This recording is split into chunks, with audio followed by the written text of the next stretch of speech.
what I did, something we saw off Wilson's Forest Lands. When you got a small tree, you don't quite have enough room to wedge it how you usually would. He showed just you take your front cut first, base cut first, you pound your wedge all the way in, then you cut out your wedge and hit a little bit more, then she'll go over. That's how I did this one. I didn't have enough room to wedge it how I normally would, so that worked good. Anyway, I'll cut this tree up. It worked the way you wanted it to? It sure did.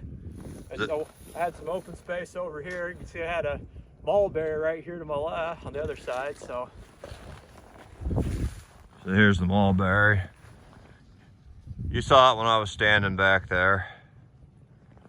Doesn't really give much fruit though. But anyway, that worked how I wanted it to work. So was that his new video? it was a couple